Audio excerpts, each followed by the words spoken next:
반갑습니다. 붓다의 복과 지혜입니다. 오늘도 부처님의 자비와 지혜가 함께 하시길 바랍니다. 사람으로 태어난 우리는 삶을 살아가는 동안 지켜야 할 소중한 5가지를 가슴에 새겨야 합니다.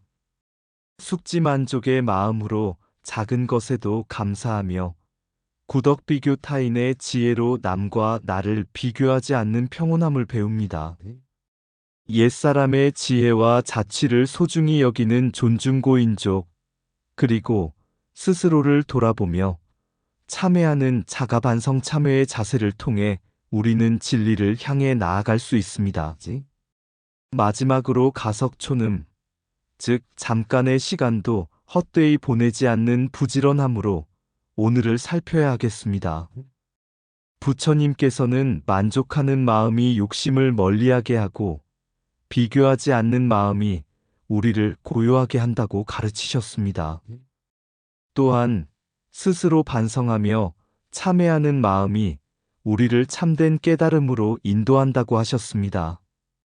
오늘 이 자리에서 고산 큰 스님께서 남기신 지혜의 말씀을 되새기며 함께 삶의 본질과 참된 길을 고민해 봅시다. 작은 습관과 실천이 모여 우리의 삶을 바꾸고 부처님의 진리를 체득하는 길이 될 것입니다.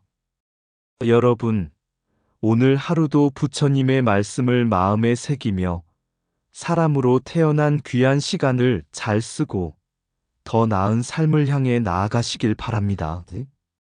그럼 사람으로 태어나서 5가지는 잘 지켜보자. 그 여정을 함께 해볼까요?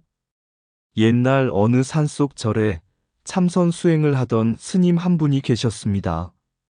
이 스님은 매일 새벽부터 밤늦게까지 열심히 참선하며 부처님의 가르침을 깨우치려 노력했지만 마음이 자꾸 어지러워지고 도무지 진리의 길로 나아가지 못한다는 고민에 빠져 있었습니다.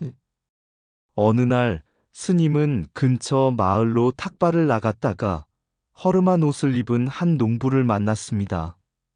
농부는 나무 아래에 앉아 묵묵히 쟁기를 고치고 있었습니다.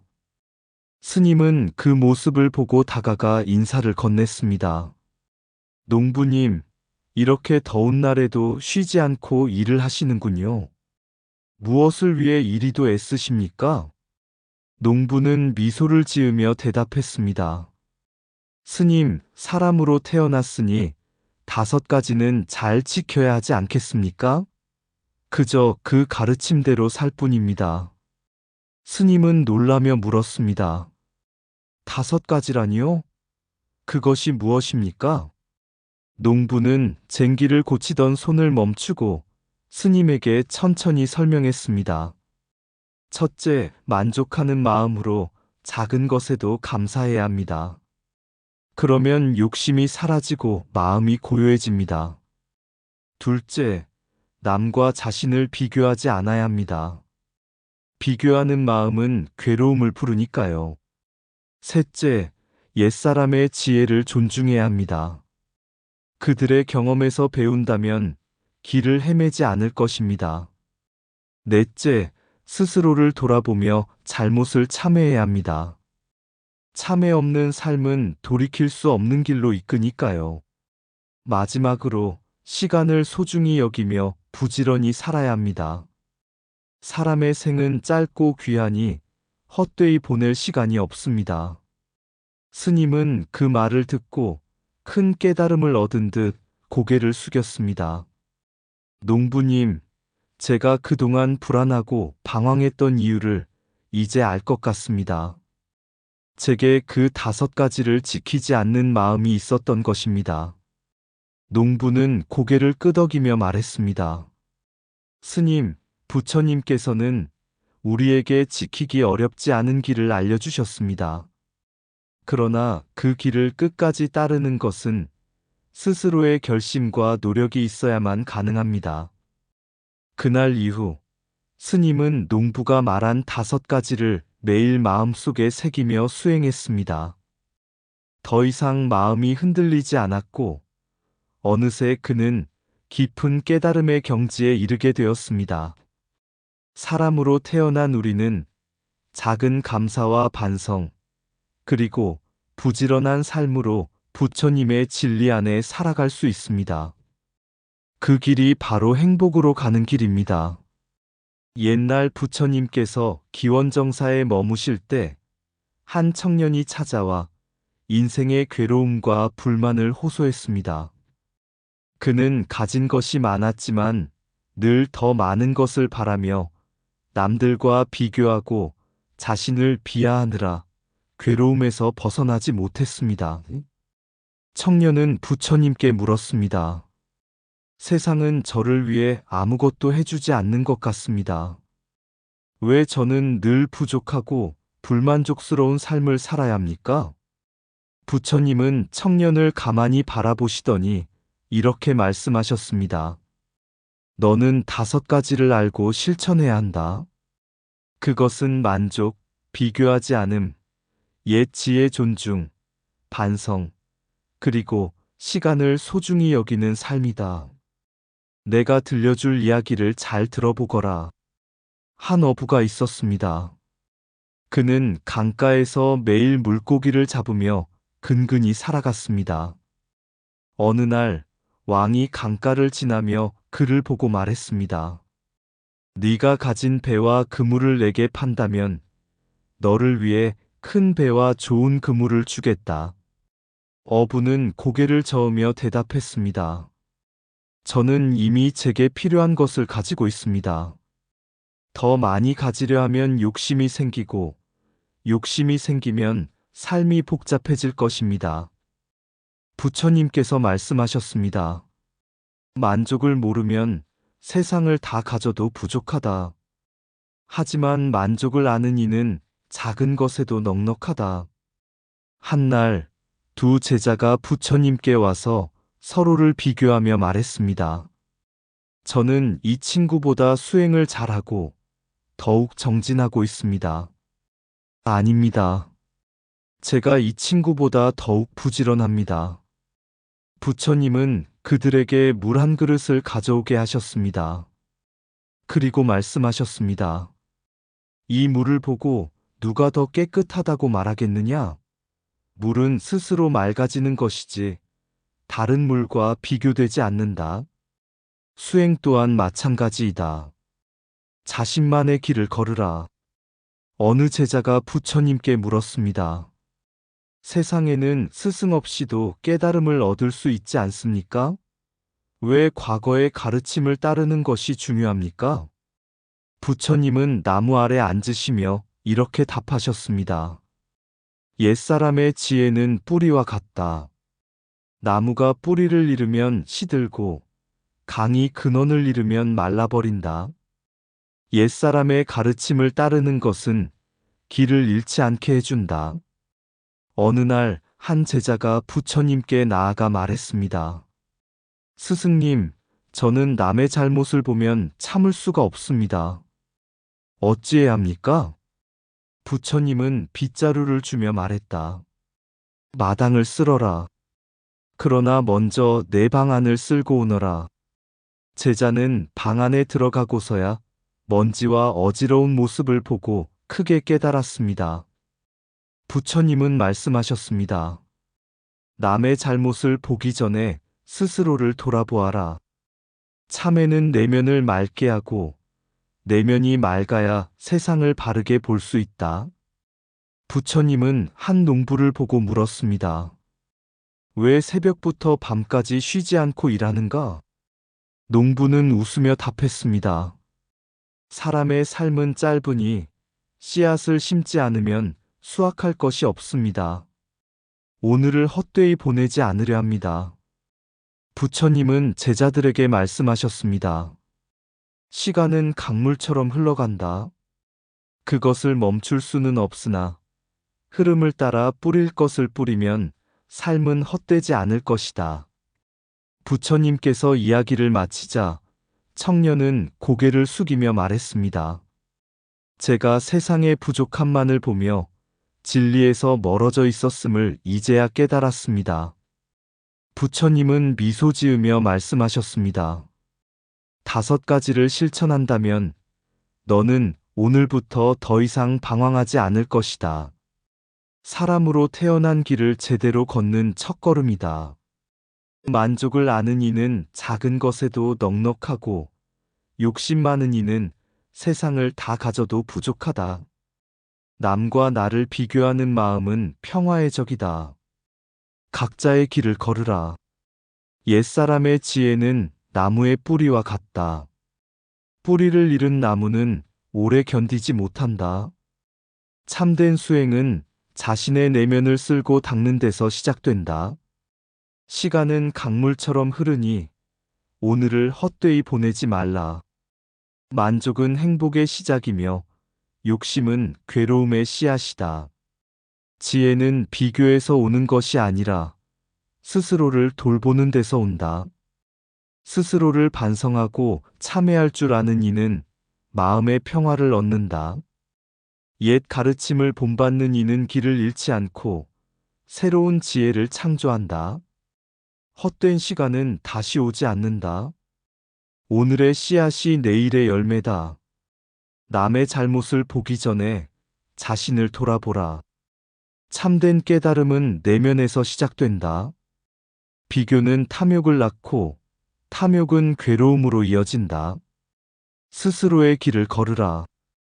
만족할 줄 아는 이는 가진 것에 많고 적음에 흔들리지 않는다. 지혜는 스스로를 낮추는 마음에서 빛나고 교만은 어둠을 만든다. 시간의 흐름은 멈출 수 없지만 그 흐름 속에서 지혜를 심을 수 있다. 어느 날 한 젊은이가 부처님을 찾아왔다. 그는 과거의 실수로 깊은 후회에 빠져 잠을 이루지 못하고 미래에 대한 불안으로 괴로워하며 현재의 문제에도 끊임없이 휘둘리고 있었다. 부처님께 자신의 고통을 털어놓으며 어떻게 하면 마음의 평화를 찾을 수 있을지 물었다. 부처님은 미소를 지으며 물 한 그릇을 건네며 말했다. 이 물 위에 손가락을 집어넣고 물을 저어 보아라. 젊은이가 물을 저으니 물결이 일고 물속에 비친 자신의 얼굴이 일그러져 보였다. 이제 손을 멈추고 기다려 보아라. 젊은이는 손을 멈추고 가만히 기다렸다. 시간이 흐르자 물결이 가라앉고 물속에 비친 자신의 얼굴이 또렷이 보였다. 부처님은 말씀하셨다. 이 물은 내 마음이다. 과거에 얽매이면 물결처럼 흔들리고 미래를 걱정하면 더 큰 파도를 일으킨다. 현재의 일에 집착하면 끝없이 물을 저을 뿐이다. 그러나 과거를 내려놓고 미래를 걱정하지 않으며 현재의 평온이 머물면 물결이 잦아들고 본래의 맑은 마음이 드러난다. 젊은이는 고개를 끄덕이며 말했다. 과거사 불수, 불안미래사, 부주현재려. 이 3가지를 기억하겠습니다. 부처님은 미소 지으며 덧붙였다. 지나간 과거는 다시 돌아오지 않고 다가오지 않은 미래는 아직 없다. 오직 현재만이 내 손에 있는 시간이다. 이 순간을 잘 살아내는 것이 마음의 평화를 얻는 길이다. 지나간 과거는 이미 떠났고 다가올 미래는 아직 없다. 현재에 머무르라. 과거에 얽매인 마음은 족쇄와 같아 자유를 앗아간다.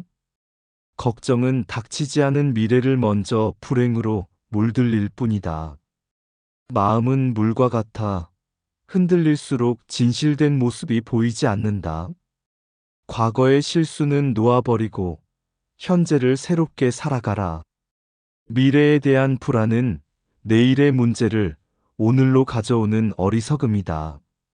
지나간 일은 추억이 되고 다가올 일은 희망이 된다. 현재는 너의 선택이다.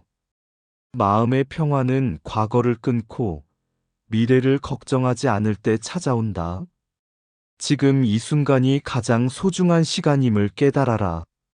물결이 잔잔해질 때 비로소 자신의 모습이 보이듯 마음이 고요할 때 진리가 드러난다. 과거의 무게를 내려놓을 때 비로소 가벼운 발걸음으로 앞을 향해 나아갈 수 있다. 지금 이 순간을 충실히 살아가는 자는 과거와 미래의 굴레에서 벗어난다. 현재에 충실한 자는 어제의 후회와 내일의 두려움을 넘어서게 된다. 지나간 일에 애달파하지 말고 다가오지 않은 일로 괴로워하지 말라. 지금이 곧 진실이다. 마음의 평온은 과거와 미래를 내려놓고 현재에 온전히 머무를 때 이루어진다. 옛날 한 수행승이 깊은 산중에서 수행하고 있었습니다. 그는 날마다 경전을 독송하고 부처님의 이름을 외우며 자신이 점점 깨달음에 가까워지고 있다고 믿었습니다. 그러나 마음 한구석에서는 답답함과 의문이 가시질 않았습니다. 어느 날 그는 지나가던 스님에게 물었습니다. 스님, 저는 매일 연부를 하고 경전을 읽습니다. 그러나 마음이 고요해지지 않고 깨달음이 오지 않습니다. 무엇이 잘못된 것일까요? 스님은 미소 지으며 말했습니다. 연불은 단순히 부처님의 이름을 외우는 것이 아닙니다. 마음을 담아 부처님을 향하는 것이지요. 너의 연불이 소리로만 머물러 있지 않은가 돌아보아야 합니다. 그 말을 들은 수행승은 자신이 연불을 하며 마음으로는 세속적인 걱정과 욕망에 휩싸였음을 깨달았습니다. 그는 부끄러운 마음으로 스님께 다시 물었습니다. 그러면 수행이란 무엇입니까? 저는 경전을 읽고 화두를 잡으려 노력하지만 그 길이 멀고 어렵기만 합니다.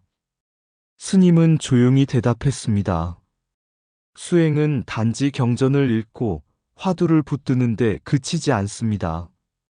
그것은 자신의 일상 속에서 마음을 비우고 현재에 충실하며 이웃을 위해 자비를 실천하는 데 있습니다. 화두와 경전은 너의 마음을 닦는 도구일 뿐, 수행의 궁극적인 목표는 내 자신을 넘어 모든 존재를 향한 사랑과 깨달음입니다. 수행승은 깊이 깨닫고 연부를 할 때마다 부처님의 자비와 지혜를 떠올렸습니다. 그의 마음 속에서 점차 평화와 기쁨이 피어나기 시작했습니다. 연불은 부처님의 이름을 외우는 것에 그치지 않고 부처님의 가르침과 자비를 깊이 새기는 행위입니다. 아침이나 저녁, 짧은 시간이라도 진심으로 부처님의 이름을 부르며 마음의 고요를 찾으세요. 경전을 독송하거나 화두를 잡는 것뿐 아니라 일상 속에서도 마음을 다스리고 다른 사람을 배려하는 행동이 수행의 연장입니다. 작은 친절과 자비의 실천이야말로 부처님의 가르침에 가까이 다가가는 길입니다. 현대인의 바쁜 삶 속에서 수행은 멈춤에서 시작됩니다. 잠시 핸드폰을 내려놓고 한숨 돌리며 자신의 마음을 돌아보세요. 현재에 머물러 자신의 생각과 감정을 있는 그대로 바라보는 것만으로도 수행이 됩니다. 연불은 입술로만 외우는 것이 아니라 마음으로 부처님을 느끼는 것이다. 부처님의 이름을 부를 때 그 울림은 너의 내면 깊은 곳을 비춘다. 경전을 읽되 한 글자마다 자비와 지혜를 새기라. 화두를 잡는 것은 마음의 문을 여는 열쇠를 찾는 것과 같다. 수행은 산속에서만 이루어지는 것이 아니다. 일상 속에서 자비를 실천하라. 부처님은 멀리 있지 않다. 너의 진실한 마음 속에서 깨어나길 기다리고 있다. 연불은 습관이 되어서는 안 된다. 매 순간 새로운 마음으로 부르라. 경전을 읽으며 깨닫지 못한 것은 행하지 않았기 때문이다. 수행은 세상을 떠나는 것이 아니라 세상 속에서 깨달음을 찾는 것이다. 화두란 답을 얻기 위한 것이 아니라 마음을 비우기 위한 것이다. 현재에 머무르며 염불할 때 모든 근심은 사라진다. 부처님의 이름 속에는 너의 모든 고통을 녹이는 자비가 담겨 있다. 수행은 완성을 향한 길이 아니다. 매 순간 진리를 찾아가는 과정이다. 경전 독송은 소리가 아니라 내 삶을 바꾸는 행동이어야 한다. 염불과 수행은 부처님께 다가가는 길이 아니라 너 자신을 깨닫는 길이다. 옛날 어느 마을에 성실하지만 번민으로 가득 찬 한 농부가 살고 있었습니다. 그는 매일같이 부처님의 이름을 외웠지만 마음의 평화는커녕 더 큰 불안과 좌절에 빠졌습니다. 농부는 어느 날 한 수행자를 찾아가 물었습니다. 스님, 저는 매일 부처님의 이름을 수백 번 외웁니다. 그런데도 왜 마음이 고요해지지 않는 걸까요? 수행자는 농부를 조용히 바라보다가 그에게 물 한 그릇을 건넸습니다. 이 물을 마시면서 부처님의 이름을 한번 외워보시오. 농부는 물을 들고 부처님의 이름을 외치며 물을 마셨습니다. 수행자는 미소 지으며 말했습니다. 방금 물을 마실 때 부처님의 이름을 외우는 동안 어떤 마음이었습니까? 농부는 잠시 생각하다가 대답했습니다. 물을 마시며 부처님을 떠올렸습니다. 목마름을 달래주시는 은혜로우신 부처님의 모습을요. 수행자는 고개를 끄덕이며 말했습니다. 그것이 바로 염불의 진정한 의미입니다. 입으로만 외는 염불은 바람에 흩날리는 소리와 같지만 마음에서 나오는 염불은 자비의 씨앗을 심습니다. 너의 모든 행동과 마음에 부처님을 담으시오. 그것이 수행의 첫걸음입니다. 그날부터 농부는 단순히 부처님의 이름을 외우는 것을 넘어 자신의 마음과 행동에 진심을 담기 시작했습니다. 경전을 읽을 때는 한 구절 한 구절을 삶에 새기고 화두를 생각하며 마음의 번뇌를 비우는 연습을 했습니다. 그는 점차 자신의 일상 속에서 평화를 찾게 되었고 부처님이 그의 삶 속에서 늘 함께 계신다는 것을 깨달았습니다. 부처님의 이름을 외울 때 입술로만 떠도 마음은 놓이지 않고 세상은 시끄럽고 마음은 혼란 속에 진정한 평화는 어디에 있을까? 그대여, 염불은 소리로만 존재하지 않네. 마음으로 부르면 그 진리가 드러난다. 물처럼 맑고 고요한 마음으로 한마디 한마디 부처를 담아내어 보라. 수행의 길, 깊은 물처럼 몸과 마음을 모두 씻어내는 것. 화두에 잠기고 경전에 담긴 지혜를 매일 새기며 내 마음을 닦아가리.